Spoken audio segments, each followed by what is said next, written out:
গুটি গুটি পায়ে চারিদিক চোখ বুলাতে বুলাতে নিলয় ঢাকা ভার্সিটির ক্যাম্পাসে প্রবেশ করলো। চারিদিক সে ভালোভাবেই দেখে নিচ্ছে। কড়ই গাছের নিচে একটা সাদা ড্রেস পরা মেয়েকে একটা হ্যাংলার টাইপ ছেলে হাঁটু ভেঙে বসে প্রপোজ করছে। মেয়েটি কষে একটা চড় দিল সেই ছেলেটাকে। নিলয় সেদিকে তাকিয়ে মুচকি হাসি দেয়। যখন সামনে তাকাতে যাবে তখনই নিলয়ের ডান পাটা কিসে একটা উঁচু জায়গায় লেগে ধপ করে পড়ে যাচ্ছে। এমন সময় এক অদৃশ্য হাত নিলয়কে ধরে নিল। নিলয় চোখের চশমাটা ঠিক করে সেদিকে তাকাতেই দেখে একদল ছেলে বেশ উচ্চ স্বরেই হাসছে। নিলয় আবারও চোখের চশমাটা ঠিক করে নেয়। সেই ছেলেগুলোর মধ্যে থেকে কেউ একজন পা লম্বা করে নিলয়ের হাঁটার পথে রেখে দিয়েছিল, আর সেই পায়ে বেঁধেই নিলয় হুমড়ে পড়ে যাচ্ছিল। নিলয় কোনো কথা বলে না, চুপচাপ হেঁটে সামনে এগোতে যাবে তখনই নেতা গোছের আরাফ নামের ছেলেটি নিলয়ের হাত ধরে টেনে নেয়। সাফিন, তোর পকেট থেকে সিগারেটটা বের কর তো। শাফিন নামের ছেলেটি আরাফের কথায় পকেট থেকে সিগারেট বের করে জ্বালিয়ে দেয়। আরাফ সিগারেট হাতে নিয়ে নিলয়ের মুখের সামনে জোরপূর্বক সিগারেট ধরে বলতে লাগলো, হেই, খা বলছি, খা। সিগারেটটা শেষ করতে না পারলে আজ থেকে অর্ধনগ্ন করে ক্যাম্পাসে ছেড়ে দেব। নিলয় আরাফের হাতটা থামিয়ে ওদের দিকে তাকিয়ে বেশ নরম গলাতেই বলতে থাকে, ভাইয়া আমি জীবনে এসব খাইনি। আমি পারবো না ভাইয়া। নিলয়ের কথাটা শুনে সবাই বেশ হো হো করে হাসতে লাগলো। নিলয় সবার দিকে করুণ দৃষ্টিতে তাকিয়ে আবারও চুপসে গেল, যেন হৃদয় নিলয়ের মাথার সজোরে পেছন থেকে গাঁটটা দিয়ে জোরে হাসতে থাকে।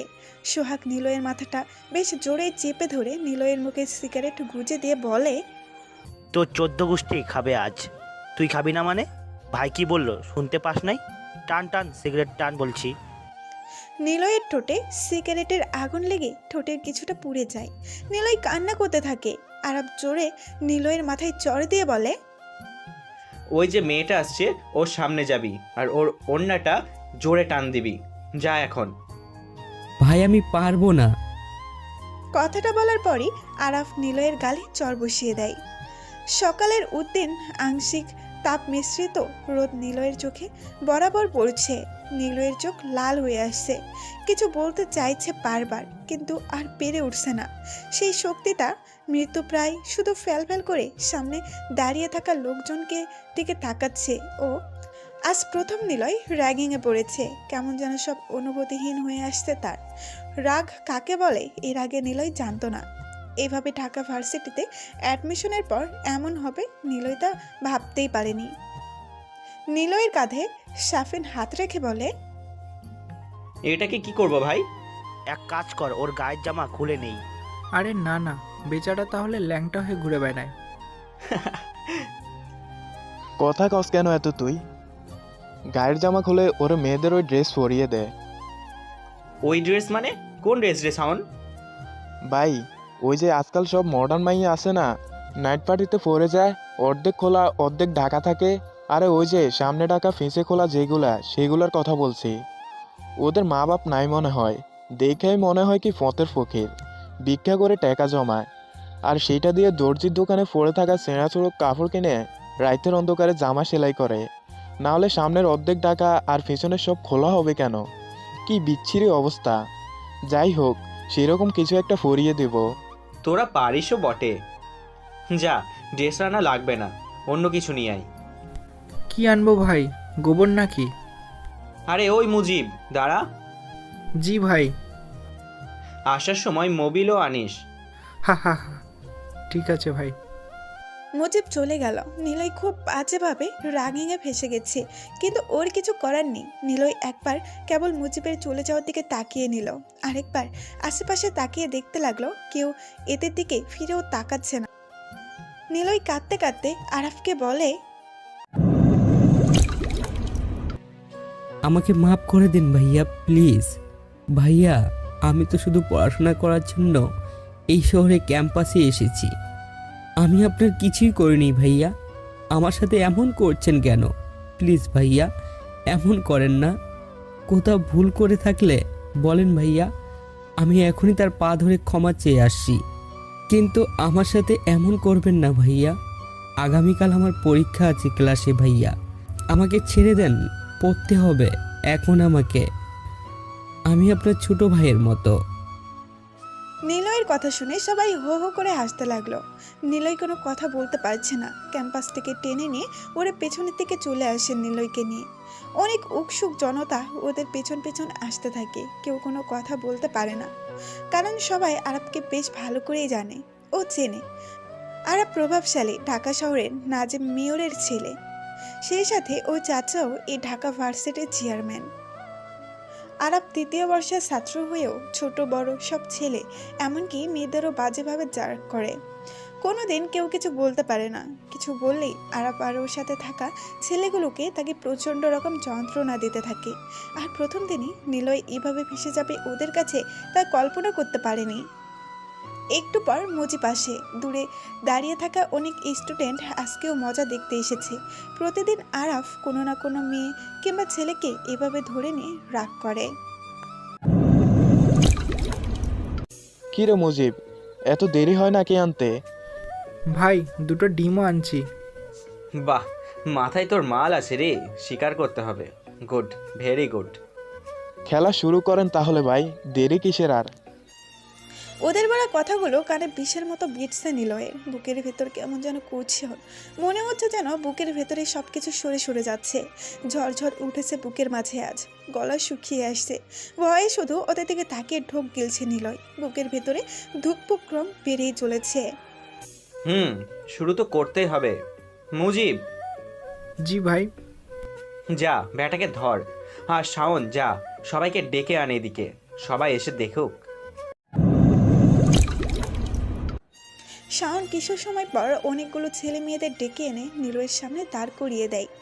মুজিব নিলয়ের দুটো হাত শক্ত করে ধরে। সাফিনা হৃদয় নিলয়ের সারা গায়ে মবিল ঢেলে দেয়। কালো মবিল নিলয়ের নতুন ড্রেসটাকে সাথে সাথেই ভিজিয়ে দিল। ফর্সা শরীরটা মবিলের পুরা গন্ধ আর কালো রঙে ছেয়ে গেছে। সোহাগ নিলয়ের মাথায় দুটো ডিম ভেঙে দেয়। আরব সহ ওদের ছেলেগুলো সবাই বেশ উচ্চস্বরে হাসতে থাকে। কেবল হাসে না দাঁড়িয়ে থাকা উৎসুক জনতাগুলো আর নিলয়। সবাই চোখে মুখে আরবের প্রতি অজস্র ঘৃণার ছায়া নিলয়ও খুব ভালো করে টের পায়। আরাফেরা সবাই এক এক করে চলে যেতে থাকে। দাঁড়িয়ে থাকা ছেলে মেয়েগুলোও চলে যাচ্ছে। নিলয় নিথর হয়ে দাঁড়িয়ে থাকে ক্যাম্পাসের পেছনের দিকটায়, যেখানে ছোট একটি লেকের চারপাশে নানা ধরনের ফুল গাছ লাগানো। নিলয় পেছন থেকে সামনে আসে। ভার্সিটির সবাই নিলয়ের দিকে অবাক আর হাস্যোজ্জ্বল দৃষ্টিতে তাকিয়ে আছে। নিলয় তা একবার চোখ তুলে তাকিয়ে আবার নিচে করে নেয়। ডিমের অংশগুলো চুল পেয়ে গায়ে পড়ছে। চোখের চশমাটা আগেই খুলে নিয়েছে ওরা। নিলয় কাঁদতে কাঁদতে দৌড়ে ভার্সিটির গেটের কাছে আসে। সেখানে আসতেই হুড়মুড় করে কার সাথে ধাক্কা লেগে পড়ে যায় নিলয়। নিলয়ের সামনে কিছু খুব ভালো একটা করে দেখতে পাচ্ছে না। এতক্ষণ নিলয়কে দেখে সবাই সরে যাচ্ছিল, কিন্তু হুট করে গেটের কাছে আসতেই কারোর সাথে ধাক্কা লেগে নিলয় পড়ে যায়। নিলয় উঠে দাঁড়ায়। চোখের সামনে থেকে এখানে একটা মবিল আর ডিমের অংশ মুছে নিয়ে তাকিয়ে দেখে একটি মেয়ে দাঁড়িয়ে আছে। কিছু বোঝার আগেই মেয়েটি নিলয়ের গালে কষে একটা চর বসিয়ে দেয়। নিলয়ের মুখ দিয়ে কোনো কথা বের হচ্ছে না, কেবল সে শুনতে পায়। বেয়াদব ছেলে, ডাস্টবিন থেকে উঠে এসেছিস নাকি? চোখে কি তোর সমস্যা আছে শালা? নিলয় মেয়েটির সামনে থেকে মাথাটা নিচু করে আবারও দৌড়ে চলে আসে। নিলয়ের আজ পুরো পৃথিবীকে হিংস্র মনে হচ্ছে, আর সেই হিংস্রতার শিকার হচ্ছে কোনো এক নির্জন পল্লীর নিরীহ শান্ত ছেলে, যে কিনা শহরে পড়তে এসেছিল। হ্যাঁ গাইস, কি অবস্থা? নেহার দিকে তাকিয়ে তনু, সীমা, রাতুল, মাহিন হেসে উঠল। নেহা ওদের হাসির দিকে কিছুক্ষণ ব্রোকা দৃষ্টিতে তাকিয়ে রইল, তারপর চিৎকার করে বলল, তোরা কেন হাসছিস? তোদের সাথে কি আমি কোনো জোকস বলেছি? দোস্ত, তোকে কিন্তু এমন ড্রেসে সেই লাগছে। নেহা কথাটা শুনে নিচের দিকে তাকালো। গায়ে কেমন যেন মবিল আর ডিমের গন্ধ ছড়িয়ে আছে। নেহা অবাক চোখে একবার নিচের দিকে তাকায়, আরেকবার ভাবতে থাকে ভার্সিটিতে আসার সময় যে ছেলেটার সাথে ধাক্কা লেগেছিল তার কথা। আর বলিস না, ভার্সিটিতে আসতেই একটা অসহ্যকর ছেলের সাথে ধাক্কা লেগে এমন হয়েছে। ওই ছেলের গা থেকেই এই মোবিল আর ডিম লেগে আমার 15,000 টাকার ড্রেসটাই নষ্ট হয়ে গেল। যাই হোক, আরাফ কই? আরে মামা, তোমার আরাফি তো ওই ছেলেটাকে নিয়ে এতক্ষণ খেলা করেছে। ওই ছেলের অবস্থা খারাপ করেছে তোমার আরাপ, বুঝলে? হইছে, এবার থাম। কই ও, বলিস না কেন? ও ক্যাম্পাসের লেকের পাড়ে বসে আছে। তাহলে চল যাই। নেহা আর কিছু বলে না, ওদের সাথে নিয়ে ক্যাম্পাসের পেছনে চলে গেল। সবাই দেখতে পেল আরাফ হাতে গিটার নিয়ে শাফিনের সাথে হাসাহাসি করতে করতে আড্ডা মারছে। আরাফের মুখে আনন্দময় হাসি উপসে উঠেছে। তুমি কখন এলে? এই তো এক্ষুনি। দুজনে কিছু সময় গল্প করে নেয়, তারপর আরাফ গিটার বাজাতে শুরু করে। আরাফ গিটার বাজাচ্ছে আর তার সাথে সবাই মিলে সুর মিলিয়ে গান গাচ্ছে। নেহা লেকের পানি থেকে একা গোছরিতে তাকিয়ে আছে আর ওদের গানের সাথে তাল মিলিয়ে ঘাসের উপর বসে পায়ের উপর হাত রেখে একটা আঙুল একবার তুলছে আর একবার নামাচ্ছে, এভাবে তাল মিলাচ্ছে। নেহা, ওই নেহা, কিছু হয়েছে কি তোর? এই নেহা, নেহা, কি রে, কোন ভাবনা জগতে চলে গেলি তুই? অনু নেহার হাত ধরে ঝাঁকি দিয়ে কথাগুলো বলে। তারপর আরাফের দিকে তাকিয়ে একটা শুকনো হাসি দেয় নেহা। তনুর দিকে তাকিয়ে নেহা বলে, বল। কি হয়েছে তোর? এমন চুপচাপ হয়ে আছিস কয়েকদিন ধরে? কি হয়েছে তোমার? বলবে আমাকে প্লিজ? ক্যাম্পাসে কি কেউ কিছু বলেছে? নাম বলো, নয়তো দেখিয়ে দাও। না, তেমন কিছু না। আসলে পরীক্ষা তো চলে আসলো, কিছুই তো পড়া হয়নি। আবার আজ একটা ক্লাসে পরীক্ষা আছে, তো তাই আর কি। আরে সমস্যা নেই, আমরা ব্যবস্থা করে দেব। চলো এই দিকটাতে যাই। আরাফের কথা শুনে নেহা চুপ হয়ে যায়, কিছুই বলে না। নেহা চুপচাপ থাকার পেছনের কারণ আছে, আর সেই কারণ এই আরাফ। সবার সামনে নেহার সাথে আরাফ ভালো ব্যবহার করলেও আলাদাভাবে আরাফ নেহা আজ সপ্তাহখানেক হলো রুম ডেটের জন্য খুবই প্রেশার দিচ্ছে। আরাফকে সে কখনোই ভালোবাসেনি। আরাফকে নেহা তার কাজের জন্য বলতে গেলে আরাফকে ব্যবহার করার জন্যই নেহা আরাফের সাথে ভালোবাসার নাটক চালিয়ে আসছে কয়েক মাস। আর রিলেশনের এমন পর্যায়ে এসে গেছে নেহা, যেখানে প্রতিনিয়ত আরাফ নেহাকে খুব আপন করে পেতে যাচ্ছে, আর নেহা আরাফকে নানা রকম বুঝিয়ে চলেছে। তাই আরাফ সুযোগ বুঝে নেহাকে তার খুব কাছে নিতে চায়, বসিয়ে দিতে চায় নেহার মিষ্টি চেহারায় তার হিংস্র দ্বন্দ্ব। নেহা বসা থেকে উঠে ক্লাসের দিকে যাবে, তখনই আরাফ হাত ধরে বলে, কোথায় যাচ্ছ? ক্লাসে। এই অনু, চল ক্লাসে যাই। আচ্ছা যাও, কিন্তু ক্লাস থেকে বের হয়েই পার্কে দেখা করবা। হুম। নেহা আর তনু ক্লাসের দিকে যেতে থাকে। আরাফরা সেখানে বসে আড্ডা দিতে থাকে। আরাফের ক্লাস না করলেও চলে, কারণ প্রভাবশালী ব্যক্তির ছেলে বলে কথা। আর নেহাও বড়লোক বাপের একমাত্র মেয়ে। তবে নেহা ঢাকায় এসেছে কেবল পড়াশোনা করতে, আর নেহা পরিবার থাকে অন্য শহরে। তুই ওদের সাথে মুখে মুখে তর্ক করতে কেন গিয়েছিলি? স্বর্ণিলয়, তুই যদি চুপচাপ চলে আসতে ওখান থেকে, তাহলে ওরা আর কিছু বলতো না। তোর ভুল হয়েছে এরকম একটা কাজ করা। যখন তোকে বলেছিল ওই মেয়েটার ওড়না টেনে নিয়ে চলে আসতে, তুই চলে আসলেই পারতি। তাহলে তোকে তো আর এত কষ্ট করা লাগতো না। তুইও না, মানে কী যে বলবো তোকে সেটাই বুঝতে পারছি না। এইরকম কেউ করে? হ্যাঁ না দোস্ত, আমি বলবো তোর অন্যায় হয়েছে। তুই ওদের কথাগুলো শুনলেই পারতি। রিশাদের কথা শুনে নিলয় কিছুক্ষণ তাকিয়ে থাকে ওর দিকে। নিলয় বেলকনিতে এসে দাঁড়ায়, দীর্ঘ এক নিঃশ্বাস ফেলে গিটারে জ্বালায়। রিশাদ ওর পাশে যেয়ে নিলয়ের মুখ থেকে সিগারেট কেড়ে নিয়ে ছুঁড়ে ফেলে দেয়। নিলয় একটু মুচকি হেসে শান্ত গলায় বলে, ওদের চামচা কবে থেকে হলি তুই? এই খবরদার বলছি, আজে বাজে কথা বলবি না। আমি চামচা ওদের? তা নয় তো কি, তখন থেকে দেখছি ওদের সুনামে তো তোর পঞ্চমুখ। আমি কি তোর মতো নাকি যে বেশি নায়কগিরি দেখাতে যাবো, আর তারপর মাথায় পচা ডিম পাঠিয়ে সারা গায়ে মবিল মাখিয়ে বাড়ি ফিরবো? নিলয় কিছু বলে না, কেবল দূরে বসা দুটো পাখির দিকে তাকিয়ে নীরবে কী সব ভাবছে। রিশাদ বলেই চলেছে, আচ্ছা বাদ দে, যা হয়েছে সব ভুলে যা। ওদের থেকে এখন থেকে দূরে থাকবি, একদম দূরে থাকবি। ডাকলে কাছে যাবি, তাছাড়া বেশি কথা বলবি না। নিলয় হাসে। রিশাদ মুখে বেশ চিন্তার ছাপ স্পষ্ট নিলয় দেখতে পায়। নিলয় বিছানায় চলে এসে গা এলিয়ে দেয়, তারপর, ওই শোন, এদিকে আয়। হ্যাঁ হ্যাঁ, তোকেই ডাকছি আমি। এদিকে আয়, আয় আয়। নিলয় এক কাঁধে ব্যাগ ঝুলিয়ে আরেক হাত পকেটে গুজে মাথা নিচু করে ক্যাম্পাসে প্রবেশ করে।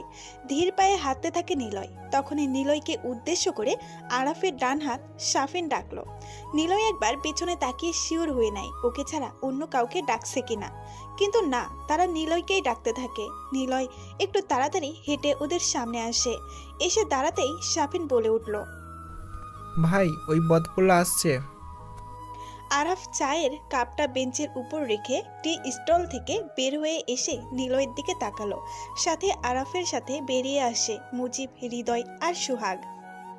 কি রে, কেমন আছিস? জি ভালো। নিলয়ের উত্তর শুনে আরাফ কপাল কুঁচকিয়ে নিলয়ের দিকে মাথা থেকে পা পর্যন্ত দেখল। ভাব দেখে মনে হচ্ছিল আরাফ বোধহয় দর্জির কাজ শিখবে, কিন্তু না। নিলয়ের দিকে তাকিয়ে আরাফ বলে, তোর নামটা কি যেন? জি নিলয়, আমার নাম নিলয় ভাইয়া। নিলয় ভাই? ক্যাম্পাসের ডন নাকি রে তুই? কি রে শাফিন, মুজিব, আমাকে আগে বলিসনি তো ক্যাম্পাসে নিলয় ভাই নামে কোনো ডন আছে? এইটা তোরা ঠিক কাজ করস নাই মামা, আমাদের তো আগে বলবি। তা নিলয় ভাই, আপনি কোন ইয়ারে? আর আপনার ছেলেরা সব কই? যতই হোক ডন মানুষ নিলয় ভাই, প্রভাবশালী ব্যক্তি একজন। নিলয় কোনো কথা বলে না, কেবল একটু ঠোঁট বাঁকিয়ে মুচকি হাসলো। আর সামনে দাঁড়িয়ে থাকা সবাই উচ্চস্বরে হাসতে লাগলো। নিলয় ভয়ে ভয়ে বলে ওঠে, আপনার ভুল হচ্ছে ভাইয়া, আমি আপনাকে নিলয় ভাই বলি নাই, আপনাকে ভাই বলে সম্বোধন করে ডেকেছি আমি। নিলয়ের বলা শেষ হওয়ার আগেই আরাফ নিলয়ের কলার চেপে ধরে টান দিয়ে কাছে এনে জোরে চড় মারলো। তারপর বলতে লাগলো, বাপ মায়ের শিক্ষা দেয়নি যে কেউ যদি জিজ্ঞাসা করে কেমন আছে, তাহলে তাকেও জিজ্ঞাসা করতে হয় সে কেমন আছে। বড় ভাইদের সম্মান করতে হয়। নিলয় কিছু বলতে চেয়েও পারে না। কেমন যেন ডান পাশের গালটা ফো ফো করতে লাগলো। কিছু বোঝার আগেই শাফিন চুল চেপে ধরে বা গালে আরেকটা চড় দিয়ে বলল, খুব বেড়েছিস না? তোর মতো ছেলেদের না পুরোটা গিলতে সময় লাগবে না আমার। কর্তৃপক্ষের কাছে অভিযোগ করেছিস আমাদের নামে, তোর তেরা কথা বলা আর শিখিয়ে দিব। মুজিব, জি ভাই। ওরে আজ শিখিয়ে দেব বড় ভাইদের সম্মান করা। ভাই ফুলকোস। হুম। নিলয় কিছু বলে না, কেবল ঠাই দাঁড়িয়েই আছে। কেবল মনে পড়ে ঋষাদের কথা। ঋষাদ কাল বলেছিল কর্তৃপক্ষের কানে যেন কথাটা বলি, কিন্তু নিলয় তো বলেনি। তাহলে ঋষাদি এমন করেছে কি আর করা? ঋষাদি তাকে অনেক বেশি ভালোবাসে, তাই হয়তো এমন করেছে। নিলয় মনে মনে ঋষাদের কথা ভেবে হাসে, কিন্তু ডান গালের ব্যথায় হাসিটা প্রস্তুত হয় না। নিলয় চুপ হয়ে যায়। নিলয় বুঝতে পারছে সামনে যে আরো বিপদ ঘনিয়ে আসছে, তা ছিল ওর কল্পনাতীত। আসন্ন বিপদের সাথে সাথে চারিদিকের পরিবেশটাও যেন বিষণ্ণ হয়ে আসছিল। চারপাশের পরিবেশ যেন ফাল্গুনের প্রথম প্রহরটা সৌন্দর্য মণ্ডিত করেছে। চারপাশ যেন নতুনভাবে সেজেছে। নীল রঙের ড্রেস পরে একটি মেয়ে বেশ হনহন করে হেঁটে জটলা হওয়া মানুষদের স্থানের দিকে আসছে। নিলয় একবার মেয়েটার দিকে তাকিয়ে চেয়ে থাকে। মেয়েটি নিলয়ের দিকে তাকিয়ে চোখ সরিয়ে নেয়। নিলয় মেয়েটাকে চিনতে পারে, এটা ওই মেয়ে যাকে আগের দিন নিলয় ভুল করে ধাক্কা দিয়ে ফেলেছিল, আর মেয়েটা তাকে চড় মেরে দিয়েছিল। মেয়েটার নাম নিলয় জানে না, কেবল কালকের দুর্ঘটনার পর নিলয় মেয়েটাকে চিনে নিয়েছে। মেয়েটা হাসতে হাসতে আরাফদের সাথে যোগ দিল। নিলয় মেয়েটার দিক থেকে চোখ না সরিয়ে সেদিকেই তাকিয়ে আছে। মেয়েটার নাম নেহা। নেহা নিলয়ের দিকে একবার তাকিয়ে হাসি থামিয়ে,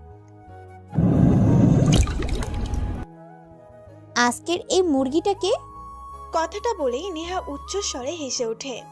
নিলয় মেয়েটির হাসির দিকে তাকিয়ে থাকে অপলক।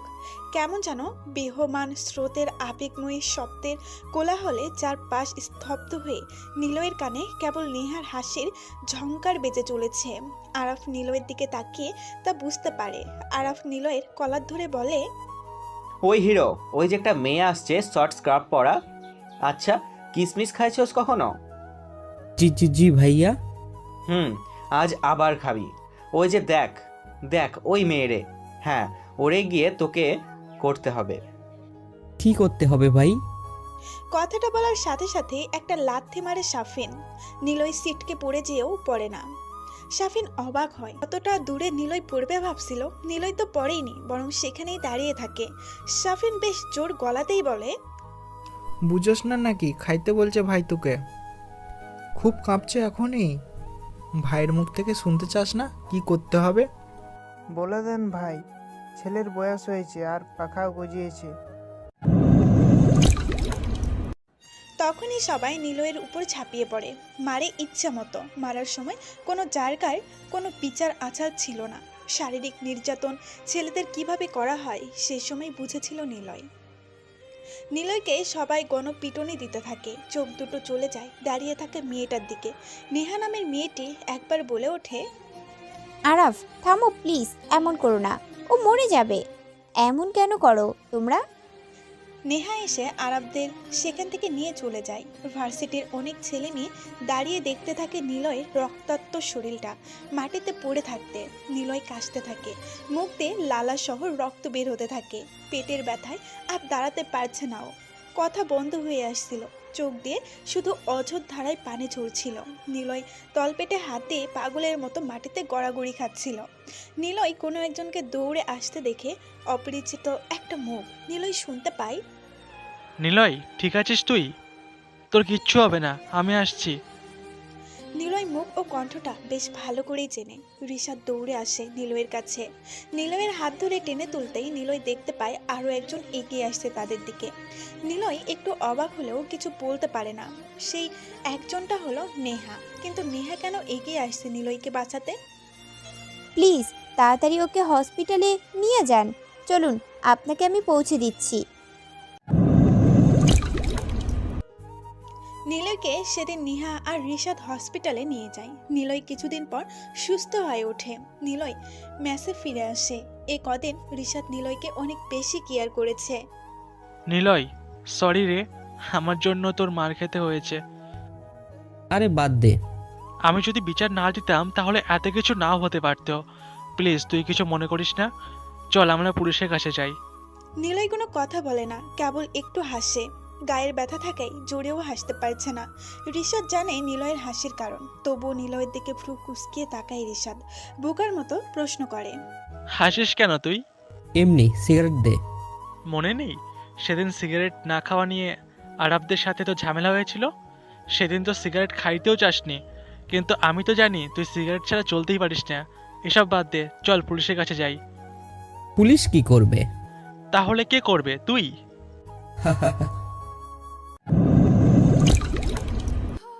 আর কতদিন এইভাবে? এবার তো চলো। আরাফের কথা শুনে নেহা যেন কেমন নড়ে চড়ে বসলো। আরাফের কাঁধ থেকে মাথা তুলে এক হাত দূরে সরে আসলো নেহা। আরাফ এগিয়ে যেতেই নেহাও সরে যেতে থাকে। আরাফ আবার বলে, কি হয়েছে নেহা, এমন করো কেন? আমি না, তুমি কেমন যেন করছো। কেমন করছি? তোমার হাতকে কন্ট্রোল করো, আমার বডিতে ছোঁয়ার চেষ্টা করছো। প্লিজ আরাফ, এইসব বিয়ের পর এমন কেন করছো তুমি? কামন নেহা, বিয়ের পর তো রাত দিন পড়েই আছে, আগে তো একটু মস্তি করে নিই। আর সবাই জানে একটা মেয়ের সাথে একটা ছেলের ফিজিক্যাল রিলেশন না হলে সেই মেয়েটা ছেলেটাকে ছেড়ে চলে যায়, এটাই বাস্তবতা। তোমাকে ভালোবাসি, তোমার সাথে রুম ডেট না হলে তুমিও ছেড়ে চলে যাবে। চুপ, আর একটা কথাও বলবে না তুমি। তোমার কাছে ভালোবাসাটা এই রকম হতে পারে, কিন্তু আমার কাছে না। আমারই ভুল ছিল তোমার প্রপোজাল গ্রহণ করার। আমি যাচ্ছি। নেহা উঠে চলে আসে। নেহা আরাফকে প্রথম সময় কাটানোর জন্য ভালোবাসলেও ধীরে ধীরে চেয়েছিল আরাফকে সে সত্যিকার অর্থেই ভালোবাসবে। কিন্তু আরাফের কাছে আজ ভালোবাসা টিকিয়ে রাখার নতুন এক বাস্তব গল্প শুনে ভালোবাসাটাই কেমন যেন এক গা গুলিয়ে তুলেছে। নেহা চাইলেও ব্রেকআপ করাতে পারছে না, কারণ আরাফের বাবা নেহার বাবার থেকেও প্রভাবশালী। আর তাছাড়া যদি সবাই মিলে নেহাকে তুলে নিয়ে যায় তখন কি হবে? এসব কিছু ভেবে নেহা রিলেশন চালিয়ে যাচ্ছে। আর ওদিকে আরাফ একজন প্লে বয়, তবে নেহাকে সে সত্যিই ভালোবাসে। তবে আরাফ আরও অনেক মেয়ের সাথে রিলেশনে জড়িয়ে আছে। এটা নেহা যেমন জানে না, তেমনি ওই বাকি মেয়েগুলো জানে না। আরাফ কেবল তাদের সাথে ফিজিক্যাল রিলেশনের জন্য ভালোবাসার নাটক করছে। নেহা মাথাটা নিচু করে হাঁটে, কেমন যেন সব অস্বস্তি লাগছে। আরাফের মুখটা মনে পড়লেও ওর চরিত্রের কাছে তা কালো হয়ে ভাসছে। দূর থেকে নিলয়কে নেহা দেখতে পায়, মাথা নিচু করে ছেলেটা আসছে। আর এদিকে নিলয় বেশ কয়দিন পর ভার্সিটিতে আসলো। মজার ব্যাপার হলো, নিলয় এই অবধি যে কয়দিন ভার্সিটিতে আসছিল কোনোদিনও ক্লাস অবধি যেতে পারেনি।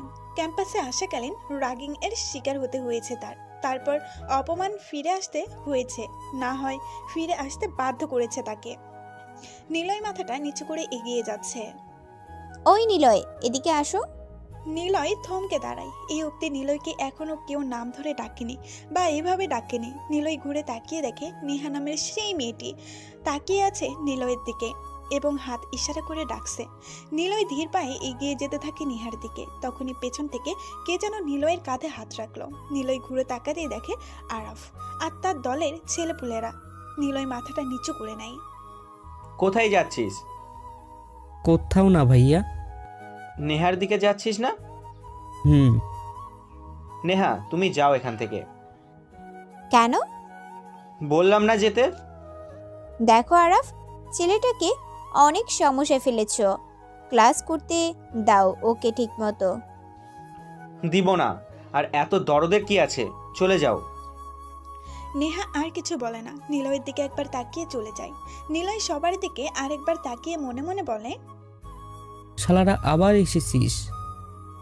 নিলয়কে নিয়ে ওরা ক্যাম্পাসের মাঝখানে এসে দাঁড়ায়। আরাফ শাফিনের দিকে ইশারা করে বলে, ফেন মুজিব আর সোহাগ চিৎকার করে লোক ডাকতে শুরু করেছে। নিলয় কেবল বোকার মতো চেয়ে থাকে। খানিকটা পর অনেক স্টুডেন্ট জমা হয়ে যায়। আরাফ তখন চিৎকার করে বলে, বন্ধুগণ, আজ আমাদের এই নতুন হিরো ভার্সিটির বাইরে কোনো মেয়েকে টিচ করবে, তার গালে চুমু খাবে। সবাই কি তা দেখতে চাও? কেউ কোনো কথা বলে না, কারণ এমনটা সবার ক্ষেত্রেই হয়েছে। কোনো স্টুডেন্ট বাদ যায়নি আরাফের মর্মান্তিক রাগ এর থেকে। তাই সবাই সায়না দিলেও আরাফ নিলয়কে ঠিকই ভার্সিটির গেট অবধি টেনে ছিঁচড়ে নিয়ে আসে। তারপর ক্যাম্পাস থেকে টেনে হিসড়ে নিলয়কে আরাফরা বাহিরে নিয়ে আসে। নিলয় ভার্সিটির গেটের কাছে এসে দাঁড়ায়। আরাফ তখনও নিলয়ের জামার কলার ধরে আছে। নিলয় তখনও যথেষ্ট সম্মানপূর্বক ভাষায় বলে ওঠে, আরাব ভাই, প্লিজ আমাকে ছেড়ে দিন। আমি আর কোনোদিনও ভার্সিটিতে আসব না। আমাকে মাফ করে দিন।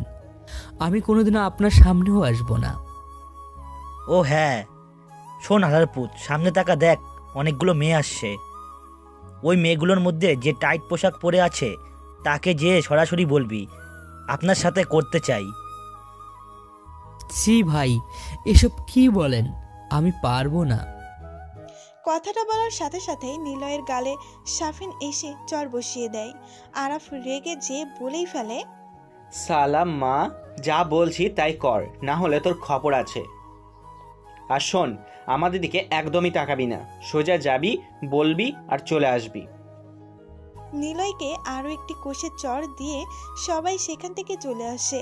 নিলয় কিছু বলে না, সোজা মেয়েগুলোর সামনে যে আরাফদের বলা কথাগুলোর মধ্যে প্রথম কথা বলতেই মেয়েটা চিৎকার দিয়ে উঠে নিলয়ের গালে কষে চর মারে। সাথে সাথেই আশেপাশের লোকজন জড়ো হয়ে যায়। ক্যাম্পাসে তখন আরও যেসব বড় ভাইরা ছিল ওই সময় সেখানে এসে নিলয়কে রাস্তার উপর রেখে ইচ্ছে মতো মারতে থাকে। আম জনতাও গণপিটুনি দিতে থাকে। বেশ কিছু সময় নিলয়ের উপর এক প্রকার ঝড় নির্যাতন চলতে থাকে। কেউ শোনেনি সেই সময় নিলয়ের কথা। অনেক লোকের ভিড়ে পরিচিত দুটো মুখ নিলয়কে দেখতে পায়, নিহা ও রিশাদ। কিন্তু তাদেরও কিছুই করার ছিল না, কেবল তারা আত্মচিৎকারে বলেই চলেছে। কিন্তু কেউ শোনেনি ওদের কথা। হঠাৎ করে নিলয়ের উপর সবার মারের ঝড়তা থেমে যায়। নিলয় রক্তাক্ত অবস্থায় সামনে তাকিয়ে দেখে কয়েকজন পুলিশ দাঁড়িয়ে আছে। নিলয়ের যেন প্রাণ ফিরে পেল। এই অবস্থার মধ্যে পড়ে পুলিশদেরকে নিলয়ের আসলেই বন্ধু বলে মনে হতে লাগলো। রিশাদ আর নেহা দৌড়ে নিলয়ের কাছে আসে। নিলয়ের গাল বেয়ে রক্তের লালা যেন চারিপাশে ছড়িয়ে পড়েছে। টি শার্টটা রক্তের লাল রঙে ছেয়ে গেছে। পুলিশের মধ্যে অফিসার গোছের লোক বলে উঠল, কি হয়েছে এখানে? সবাই কেন ছেলেটাকে এভাবে মারছে? রিশাদ কিছু বলতে যাবে তখনই কোথা থেকে আরাফ এসে সামনে দাঁড়ায়। অফিসারকে সালাম দিয়ে বলে, স্যার, ও একটা অভদ্র ছেলে, মেয়েদের প্রচুর উত্ত্যক্ত করে। এই যে এখন এখানে ওই মেয়েটাকে বাজে কথা বলছে বলে সবাই ওকে মারছে। পুলিশ অফিসার রাফিন মেয়েটার দিকে তাকিয়ে ইশারায় জিজ্ঞেস করতেই মেয়েটি কান্না করতে করতে বলে, জি স্যার, এই ছেলেটা এই সময়কে অনেক বাজে কথা বলছে। রাফিন আর কোনো কথা শোনে না, সোজা নিলয়কে একটা চড় দিয়ে থানায় নিয়ে চলে যায়।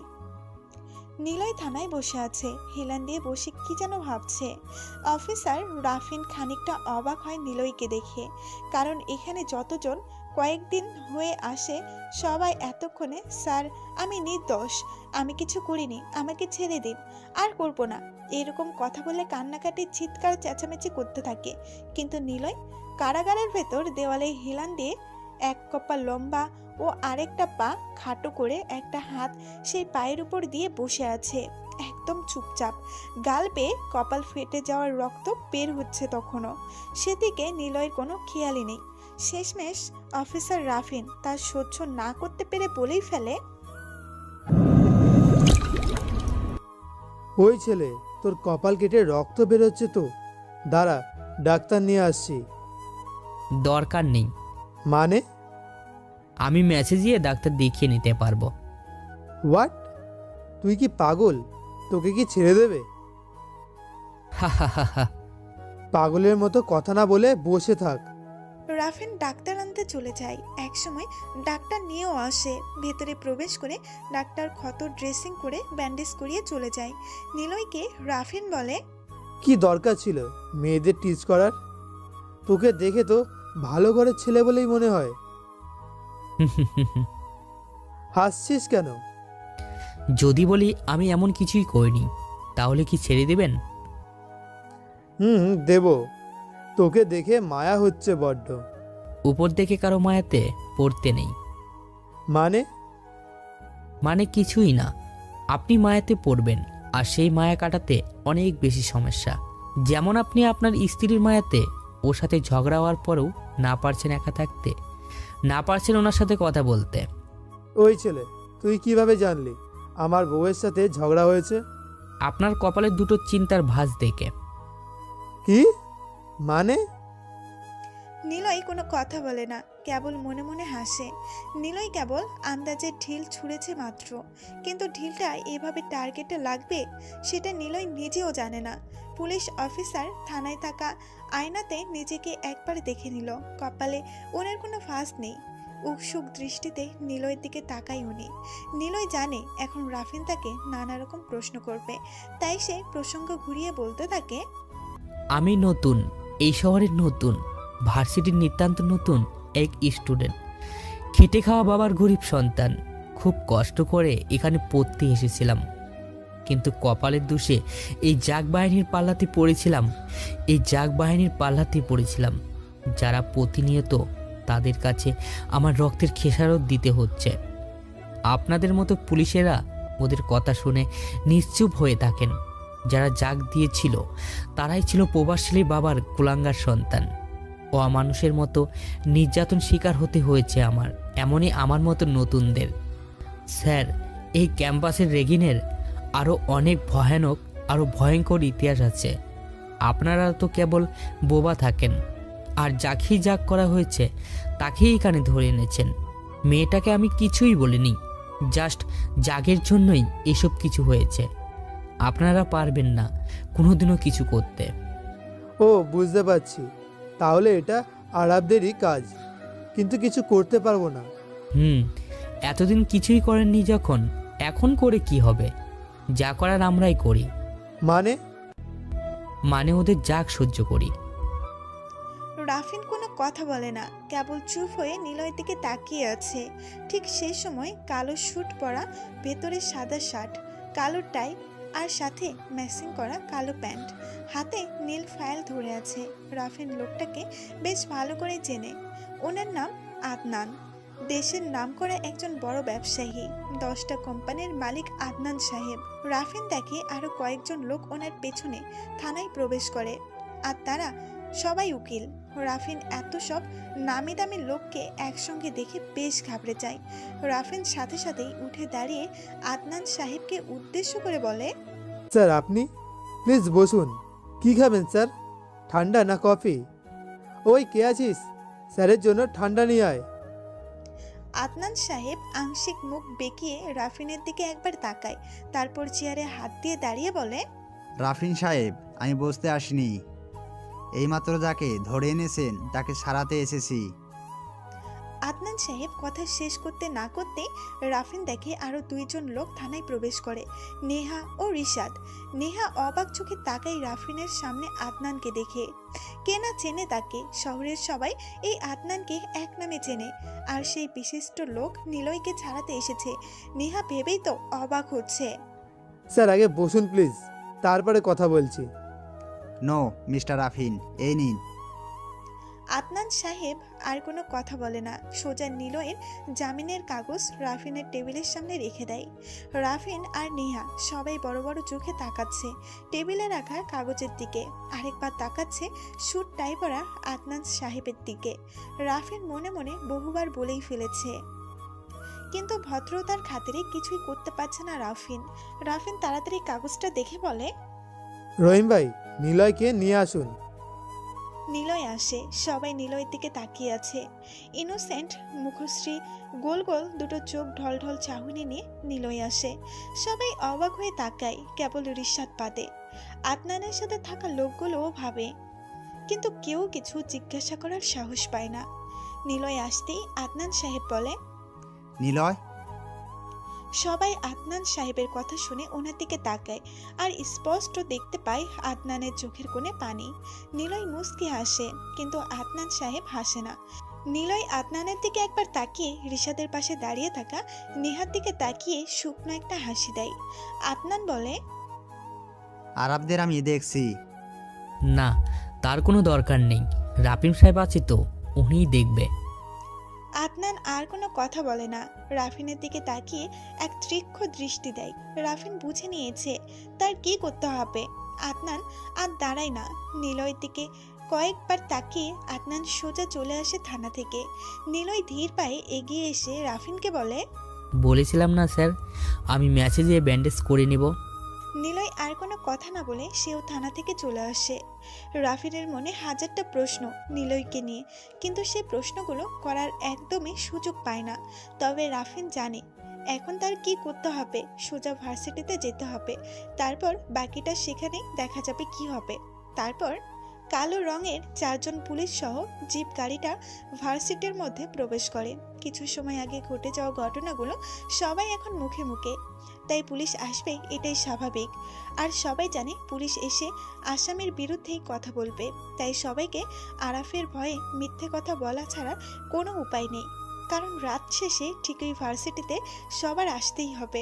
আর এটাই সুযোগে স্থানীয় প্রভাবশালী লোকের ছেলেগুলো দূরের ছেলে মেয়েদের নিয়ে যা ইচ্ছে করে, প্রতিবাদ করলেই সমস্যা ক্ষমার থেকে দ্বিগুণ বেড়ে যায়।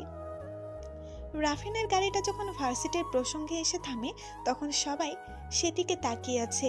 আরাফাত তার ছেলেরা ক্যাম্পাসেই বসে আড্ডা দিচ্ছে। রাফিন সোজা সেখানে যায়। ওই ওঠ।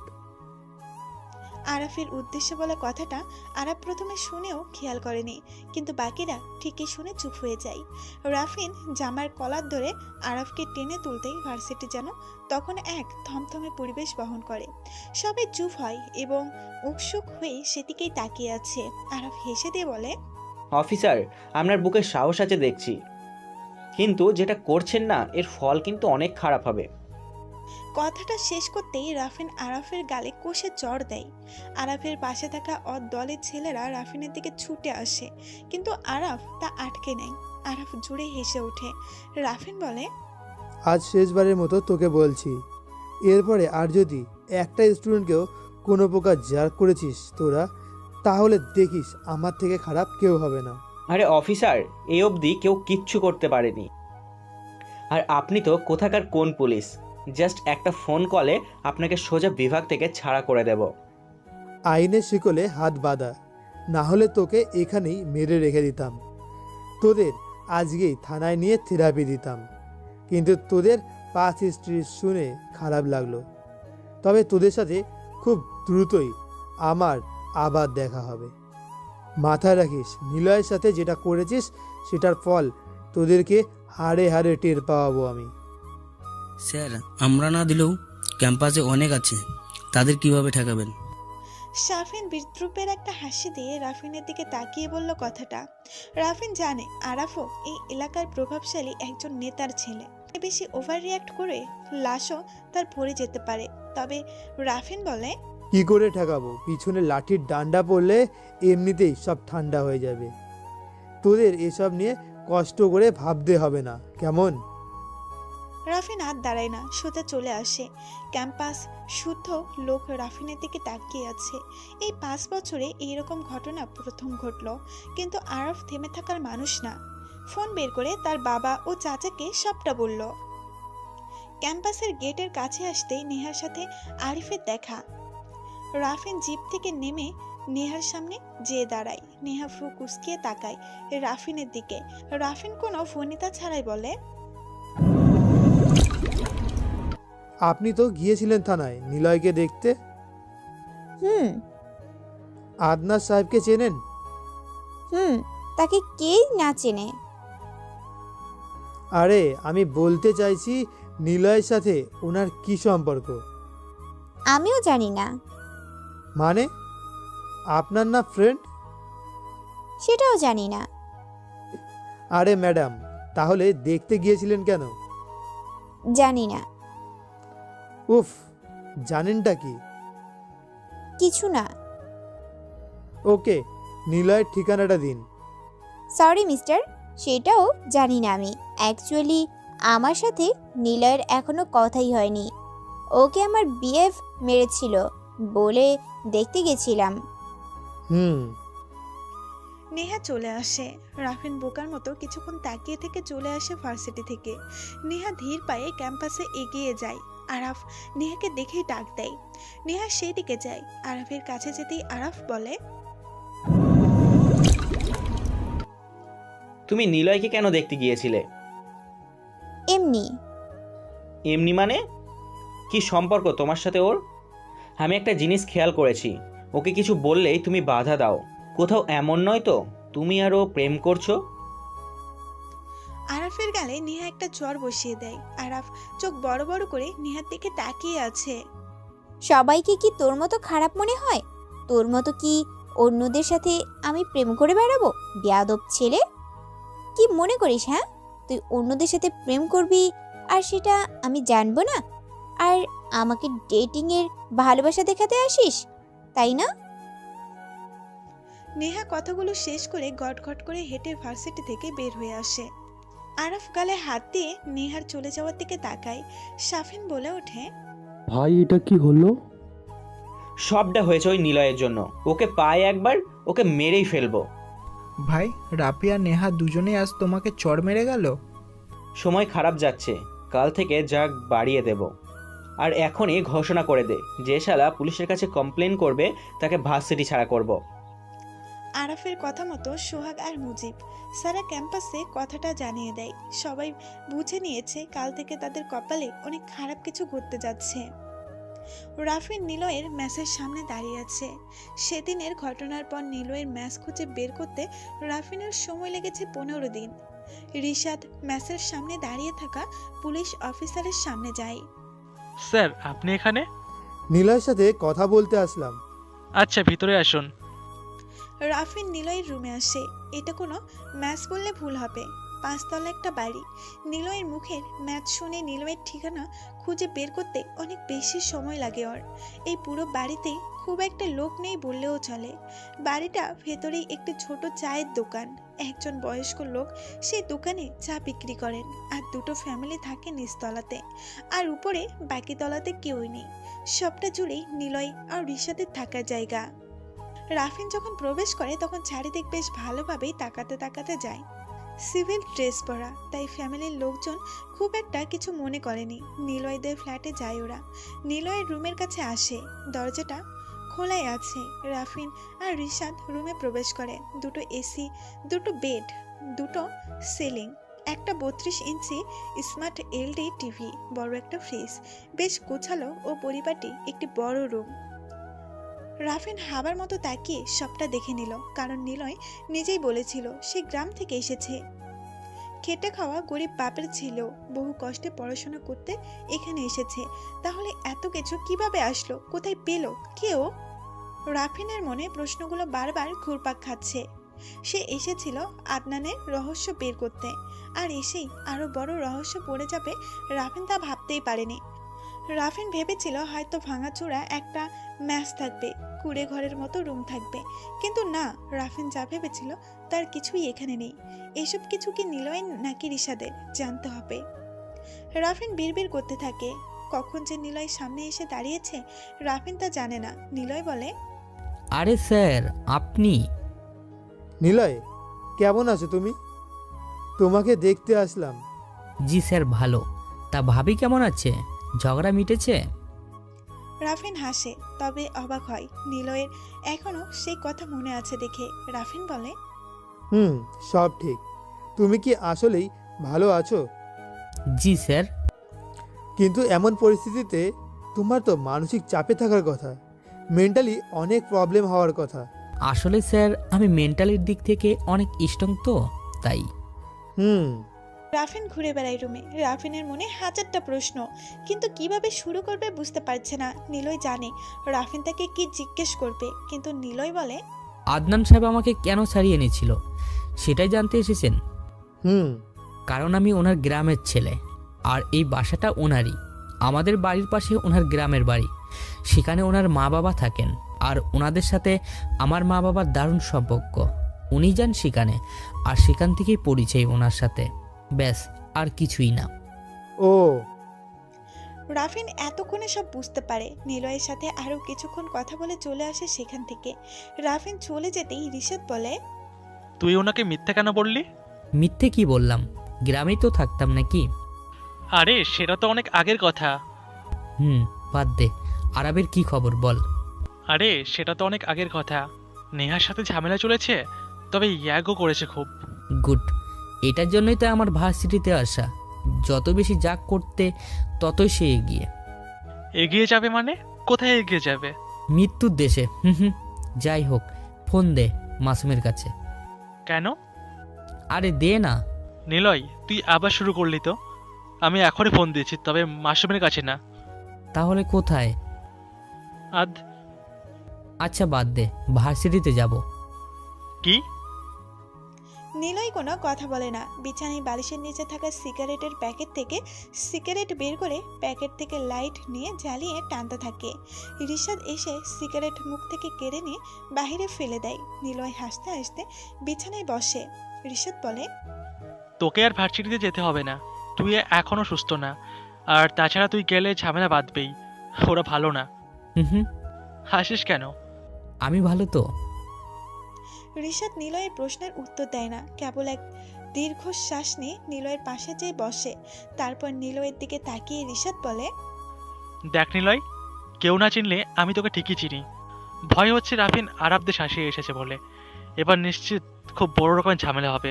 তুই এখান থেকে চলে যা, তোর এই বাড়িটাও বেঁচে দে, আমিও চলে যাই। আরে ভাই কি যে বলিস, চল আদনান সাহেবের কাছে যাই। কেন? না, ওনার কাছে যাব না, ওনাকে দেখলে আমার ভয় করে। আচ্ছা ফোনটা দে, মাসুমকে কল দিব। কেন? ঝামেলা করবি বলে? না, দিবি তো, প্রমিস ঝামেলা করব না। ওকে। নিলয় মাসুমকে কল দেয়। প্রথমবার রিং হতে রিসিভ করে মাসুম। ভাইয়া বলো। আরাপের উপর নজর রাখবি। কোন দেশের টপ রকস্টার? ধুর, সাধারণ একজন জাগার। ও, বুঝতে পারছি। আচ্ছা। নিলয়ের থেকে রিশাদ ফোন কেড়ে নিয়ে বলে, মাসুম, একদমই না। জানিস তো আদনান সাহেব কি বলেছিল? তোর জন্য ঝামেলা বাঁধবে, শিওর। সরি রিশাদ ভাই। মাসুম ফোন কেটে দেয়। সে নিলয়ের কথা মতোই কাজ করে, রিশাদের না। রিশাদ কেবল ভয় পাচ্ছে আরাফ নিলয়কে মারবে সেটার জন্য। রিশাদ ভয় পাচ্ছে অন্য জায়গাতে। 2 দিন পর নিলয় কাঁধে ব্যাগ ঝুলিয়ে ধীর পায়ে ভার্সিটিতে প্রবেশ করে। তখন কেউ একজন তার ব্যাগ টেনে ধরে। পেছনে তাকিয়ে দেখে নেহা দাঁড়িয়ে। নিলয় মুস্কি হাসে। নেহা বলে, কেমন আছো? জি ভালো, আপনি? আমিও ভালো। নেহা আর নিলয় হেসে হেসে কথা বলছে। ঠিক তখনই কেউ একজন পেছন থেকে এসে নিলয়ের মাথায় ধাক্কা মারে। নিলয় ঘুরে তাকায়, দেখে আরাফ আর তার লোকজন নিলয়ের পেছনে এসে দাঁড়িয়েছে। আসসালামু আলাইকুম ভাই। তুই সুস্থ হয়ে এসেছিস? জি ভাই। আচ্ছা চল। কোথায় ভাই? শালা আবার প্রশ্ন করিস? মা চল শালা এখনই। আরাফ, ও কোথাও যাবে না। কেন, কষ্ট হচ্ছে? ও তো যাবেই, বাট যাওয়ার পর কি হবে সেটা জানে না। আর আমাদের ব্যাপারে নাক গলিও না, না হলে তোমার এই সুন্দর মুখ আর সুন্দর থাকবে না। আরাফ, তুমি কিন্তু সীমা ছাড়িয়ে যাচ্ছ। সীমা? এখন ছাড়াবো? তোর গায়ে হাত দিয়ে প্রেম করতাম বলে একদিনও তোর গায়ে হাত দিতে দিস নাই, আর আজ সবার সামনে তোকে চুমু খাবো, দেখি কে বাঁচাই। কথাটা শোনার সাথে সাথেই নেহা কষিয়ে আরাফের গালে চড় বসিয়ে দেয়। তারপর নিলয়ের দিকে তাকিয়ে বলে, তুমি কিরকম ছেলে, হ্যাঁ? তোমার সামনে একটা মেয়েকে অপমান করে তুমি কিছু বলতে পারো না? থুতুটা আরাফের পায়ের নিচে ছুঁড়ে নেহা। তারপর হনহন করে চলে আসে সেখান থেকে। আরাফ মুচকি হেসে নিলয়ের জামার কলার ধরে নিয়ে যায় টানতে টানতে। তারপর আরাফ নিলয়ের টি শার্ট ধরে টানতে টানতে নিয়ে যায়।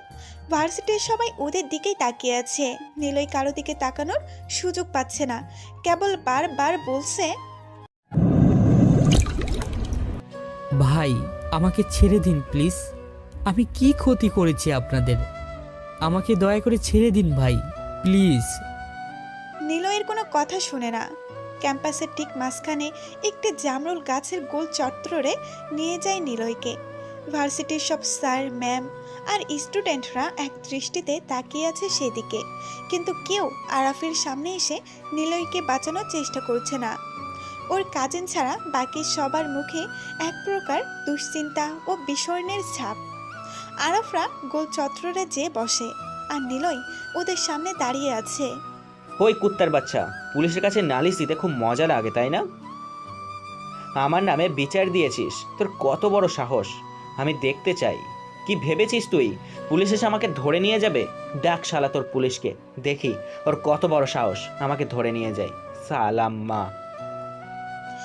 ওরা সবাই হো হো করে হাসতে থাকে। হাসতে হাসতে যেন মাটিতে গড়িয়ে পড়বে এমন অবস্থা। নিলয় শুকনো মুখে তাকায় ওদের দিকে, কোনো কথা বলছে না ও। কেবল নিলয় বুঝতে পারছে আজ ওর সাথে বেশ খারাপ কিছুই হবে। তাই নিলয় কাঁদো কাঁদো মুখে বলল, ভাই আমাকে মাফ করে দিন। আমি পুলিশের কাছে কিছুই বলি নাই, আর কোনোদিনও পুলিশের কাছে যাব না। আমাকে এবারের মতো ছেড়ে দিন ভাই, আমি কিছুই জানি না। নিলয়ের কথা শুনে সাফিন এসে নিলয়ের গালে সজোরে একটা চড় বসিয়ে দেয়। নিলয় গালে হাত দিয়ে দাঁড়িয়ে থাকে। সাফিন চড় দিয়ে উচ্চস্বরে গালি দেয় নিলয়কে। তারপর বলে, শালা কি মনে করিস? আমরা কি গাধা? তোর জন্য প্রথমবার পুলিশ এসে ভাইকে মেরেছে, আবার বলিস তুই কিছুই জানোস না? পুলিশকে কমপ্লেন করিস নাই, তাহলে পুলিশ জানে কি করে তোকে আমরা জাগ দেই? জার্গে কি দেখেছিস এতদিনে? এইবার দেখবি শালা। হ্যাঁ শাকিল, ঠিক বলেছিস। ওই ফকিন্নির সামনে হাঁটু মুড়ে বসে কান ধরে থাক শালা। নিলয় দাঁড়িয়ে থাকে। গালি শুনে মুখটা একদম লাল হয়ে গেছে। কখন যে চোখ থেকে পানি গড়িয়ে এসেছে নিলয় তা একদমই খেয়ালই করেনি। নিলয় মারগুলো ঠিকই সহ্য করে নিয়েছে, কিন্তু তার গালিগুলো একদমই হজম করতে পারছে না সে। আরাফ এসে সোজা তল পেটে একটা লাথি দেয় নিলয়কে। নিলয় কাত হতেই মুজিব এসে ওর -1.50 পাওয়ারের চশমা খুলে নিয়ে নিজের জায়গাতেই যে বসে। নিলয় কুকাতে কুকাতে কাত হয়ে বলে, ভাই আমার চশমাটা দিন প্লিজ। চশমা ছাড়া কিছুই ঠিক দেখতে পারি না ভাই, ঝাপসা হয়ে আসে। প্লিজ ভাই দিন চশমাটা। মুজিব নিলয়ের চশমাটা কনভার্সের নিচে ফেলে মট করে ভেঙে দেয়। নিলয় ঝাপসা চোখে সেদিকেই তাকিয়ে থাকে। হঠাৎ নিলয় খেয়াল করে কে যেন তার গায়ে পেছন থেকে এক গাদা পোড়া মোবিল ও গোবর পচা গোলা ঢেলে দিয়েছে। নিলয় এবার বসে পড়ে। পেছনে থাকা আরাফের ছেলেপুলেরা এক এক করে সামনে এসে বসতে থাকে। অনেকগুলো একসাথে জমা হয়। 10 থেকে 15 জন ছেলেরা নিলয়কে এখন বাজেভাবে রাগ দিতে প্রস্তুত। নিলয় কোনো রকমে চোখ থেকে মোবাইল মুছে সামনে তাকায়। এতক্ষণে নিলয়ের চোখ দিয়ে পানি পড়তে শুরু করেছে। আরাফ বলে ওঠে, সালা ঝামসা দেখো, মেয়েদের সামনে দুটো ওই জিনিস দেখতে পাও। ভাই কি যে কন, ওইটা তো কানা মানুষও টের পায়। ভাই ভার্সিটির মেয়েরা তো একটা বোরখা পরে না ভাই, সবাই গেঞ্জি আর টি শার্ট পরে আসে। এই কারণেই তো দেখতে পুরা ঢাকার পরিবহনের সামনে লাইটের মতো লাগে ভাই। এই জন্য লেখক বলেছে ভার্সিটির মেয়েদের দেখলে আমার থাক ভাই কমু না। ওরে চান্দু, তুমি তো দেখি সব খবর রাখো। মাঝখান থেকে কথা বলে লজ্জা দিবেন না ভাই, লজ্জা পাইছি। আহারে লজ্জাবান পুরুষ, কিন্তু তুই দেখোস আমাদের নিলয় দেখে না রে, সে ঝাপসা দেখে। হ্যাঁ ভাই, সে ওই মাইয়াগুলোর হেডলাইটগুলো শীতের সকালে কুয়াশার মতো দেখে। কিরে মুজিব, তুই আজকাল বেশি দেওয়ানা হয়েছিস। সব খবর একদম কওয়ার আগেই বলে দিচ্ছিস। ভালো উন্নতি হয়েছে তো। কি করব ভাই, ভার্সিটির পোলা না আমরা, তাই আগে এরাম ছিলাম না তো। তোমার লগে থাইকা থাইকা শিখা গেছি। ওহান রাতে ভিডিও না দেখে ঘুমাইতে ভালো লাগে না। ওরে বাবা, তা খালি ভিডিও দেখিস নাকি, বাস্তবে কিছু করস? কি যে কোন ভাই আপনারা, বাস্তবে তো আবার বালা লাগে। জিএফ এর অভাব আছে নাকি? বেশ কিছুক্ষণ ওদের মধ্যে কথা হতে থাকে। সবাই সবার কথা শুনে হাসতে লাগলো বেশ জোরেই। নিলয় কেবল ঠায় বসে আছে। আরাফ নিলয়ের দিকে তাকিয়ে বলে, ওই এবার কান ধর, কান ধরে কয়েকবার উঠবস কর। একদম ভাব নিবি না। তোর ভাব দেখানোর জন্য এখানে কেউ নেই। এটা বলছি সেটাই কর, না হলে তোর খবর আছে। নিলয় কান ধরে উঠে দাঁড়িয়ে যখন বসতে যাবে তখনই শুনতে পাই, ভাই প্লিজ ওকে ছেড়ে দাও, ওর কোনো দোষ নেই, আমি সব পুলিশ বলেছিলাম। কথা শোনার সাথে সাথে নিলয়ের পেছনে দাঁড়িয়ে থাকা ছেলেটা সামনে আসে।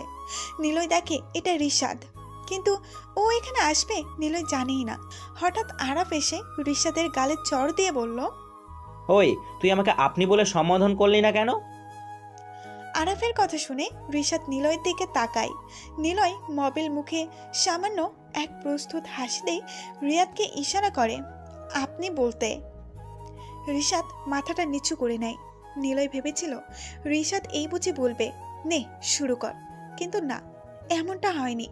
রিশাদ প্রশ্ন সূচক দৃষ্টিতেই তাকায় নিলয়ের দিকে, আর এদিকে রিশাদ ভাবে নিলয় হয়তো বলবে রিশাদ উঠে দাঁড়া, আমি দেখছি। কিন্তু না, এমন হয়নি। অবশ্য নিলয়কে সবকিছু থেকে বিরত রাখার দায়িত্বটা রিশাদেরই। সরি ভাই, ভুল হয়ে গেছে। তোর ভুলের শালা কিভাবে সম্মান দিতে হয় শিখিস নাই? শিখবি কি করে? তোর পাশেরটাও তো সম্মান দেয় না। মুজিব যা।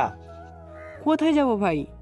তুই আর সোহাগ মিলে দুটো মেয়েদের জামা আর প্লাজো ম্যানেজ করে নিয়ে আয়। শালা দুটারে এখনই পরিয়ে দিয়ে পুরো ক্যাম্পাসে ঘোরাবো। প্লিজ ভাই, এটা করবেন না। আমরা তো পড়তে এসেছি, আপনাদের সাথে তো আমাদের কোনো শত্রুতা নেই। কি বলতে চাইছিস? আমরাই শত্রুতা করছি? আমরা কি খারাপ তবে? না ভাই, আমি তো সেটা বলিনি। চুপ ভাই, হারামি। দুইটারে মেয়েদের জামা পরিয়ে ব্যবসাপল্লিতে ছেড়ে দিয়ে আসি চলো। ঠিক বলেছিস, ওদেরকে এখানেই মানাবে ভালো। আজ বুঝবে মজা। পুলিশদের কাছে আমাকে নিয়ে বলা। ভার্সিটির সবাই হা হয়ে তাকিয়ে আছে সেদিকে, কেউ কিছু বলছে না। অবশ্য কারো বলারও সুযোগ আর সাহস নেই। একদিন এক স্যার ওদেরকে এসব কাজে বাধা দিয়েছিল বলে সেদিনও সেই স্যারকে মেয়েদের জামা পরিয়ে পুরো গার্লস এলাকা ছেড়ে দিয়েছিল। এরপর ওই স্যারকে আর এই ভার্সিটিতে দেখা যায়নি। মুজিব আর সোহাগ দুটো মেয়েদের কাপড় নিয়ে আসে। ওই যা, তোরা ব্যাটা দুটোকে ধর। আরাফের কথা মতো সবাই এসে দুজনকে ধরল। রিশাদ বেশ নিজেকে ছাড়ানোর চেষ্টা করছিল, কিন্তু শাফিন এসে চড় দেওয়ার পর রিশাদ থেমে যায়। অবশ্য থামার আগে নিলয়ের দিকে তাকিয়েছিল। নিলয়ও তাকে চুপ হয়ে থাকতে বলে। রিশাদ এবার থেমে যায়। নিলয় আর রিশাদকে মেয়েদের পোশাক পরায় তারা। কিরে মুজিব, কথা বলিস না কেন? কেমন লাগছে দেখে বল। ভাই নীলন্যারে তো পুরাই ওই যে আছে না, ওই যে টেনিস খেলে নিগ্রো একটা মেয়ে, ধুর নাম ভুলে গেছি, ওটার মতো লাগছে। আর এই রাশেদকে তো বস পুরা শাকিরার মতো লাগছে। ওরে বাপরে, তুই তো দেখি বেশি কিছুই জানিস। আচ্ছা চল, নাগিন গিন গিন গিন গিন ডান্স দে ওদের সাথে। চুপ শালা, আমি নিজে অলোক ভার্সন দিব। এক একটা মাল সেই মাল লাগছে বস। মুজিব বেশি পাকামো হচ্ছে, চল ওদেরকে জায়গা মতো নিয়ে যায়। নিলয় আর রিশাদকে ধরে যখন ক্যাম্পাস থেকে বের করতে যাবে তখনই পুলিশের জিপ দেখতে পায় সবাই। মুজিব, সোহাগ আর বাকিরা সবাই আরাফের পেছনে যেয়ে দাঁড়ায়। আরাফ দেখে রাফিন তার দিকে সংস্ফূর্তভাবে এগিয়ে আসছে। এসব কি হচ্ছে এখানে? স্যার, ওরা আবার নিলয়কে ইয়াগ করেছে। ভাগ্যিস আসার সময় বলে এসেছিলে, না হলে খুব খারাপ হয়ে যেত। স্যার, যেই রাস্তা দিয়ে এসেছেন সোজা সেই দিক দিয়েই চলে যান, না হলে কি? যা বলছি তাই করুন। আরাফ কথাটা বলা শেষ করতেই রাফিন আরাফের গালে একটা চড় বসিয়ে দেয়। শাফিন তেড়ে আসতেই আরাফ থামিয়ে বলে, দিনে দুপুরে পুলিশ মেরে কোনো লাভ নেই, যা হবে রাতেই। শাফিনকে কথাটা আরাফ আস্তেই করে বলে। তারপর রাফিনের দিকে তাকিয়ে আরাফ ভদ্রতার দৃষ্টিতে বলে, সরি স্যার, ভুল হয়ে গেছে, আমরা আর কখনো যা করব না, আমাদের প্লিজ মাফ করে দিন, প্রমিস করছি আর কখনো এমন করব না। এবারের মতো আমাদেরকে ছেড়ে দিন, এর পরের বার এমন হবে না। তোরা কখনো ভালো হবি না। তোদের মতো বেয়াদব ছেলেদের জন্য ঢাকা নয়, সব স্থানের ভার্সিটির বহিরাগত ছেলেমেয়েরা ঠিকভাবে পড়াশোনা করতে পারে না। সরি স্যার, বুঝেছি, আর হবে না। যা এখন, পরের বার কিন্তু আর ছাড়বো না। আরাফেরা চলে যায়। নিলয় আর রিশাদ সেখানেই দাঁড়িয়ে থাকে। রাফিন বলে, বাড়িতে যাও, আর কখনো ওরা তোমাদের জ্বালাবে না। হাসো কেন? স্যার, ও মনে হয় পাগল হয়ে গেছে, মানসিকভাবে এত চাপ সহ্য করতে পারেনি তো তাই। স্যার আসি, ধন্যবাদ। নিলয়কে নিয়ে রিশাদ চলে যায়। রিশাদ নিলয়কে বলে, তুই কেন ওনার সামনে হাসছিলি? ওরা আবার জাগ করবে, তাই তাই হাসি পেল শুনে। তুই তো বেশিই বুঝিস। আর পাচ্ছি না রিশাদ কি এইসব সহ্য করতে। বাদ দে। শুনশান পরিবেশ, চারিদিকে ঝিঝি পোকার শব্দ, চারপাশের নীরবতা ভেদ করে মাঝে মাঝে শাসা করে গাড়ি চলার শব্দ শোনা যাচ্ছে। মেন রাস্তা থেকে অনেকখানি দূরে তিনজন ছেলে দাঁড়িয়ে, হাতে রিভলভার। ওই তিনজন ছেলের সামনে পায়ে দড়ি বাঁধা একজন লোক বসে আছে, গায়ে প্রচণ্ড রকম রক্ত জমাট বাঁধার চিহ্ন, আর লাল বেয়ে মাথায় লোহার রড দিয়ে মারা ক্ষত থেকে রক্তের স্রোত নিচে গড়িয়ে পড়ছে। হাঁটু ভাঁজে বসে থাকা লোকটা বারবার মৃদু চিৎকারে বলছে, কিন্তু কেউ তার কথা শুনছে না। সবটা যেন অন্ধকার রাতে ঝিঝি পোকার শব্দের সাথে মিলিয়ে যাচ্ছে। তারপর হঠাৎ ঠাস করে একটা গুলির শব্দ শোনা গেল। ভয়ে সব আটকে উঠল। শুকনো পাতার মর্মর শব্দকে সঙ্গী করে আর ঝিঝি পোকার বিদঘুটে শব্দকে উপেক্ষা করে জোড়া পা যেন সামনে এগিয়ে আসতে লাগলো। তারপর সবটা যেন ধোঁয়াশা।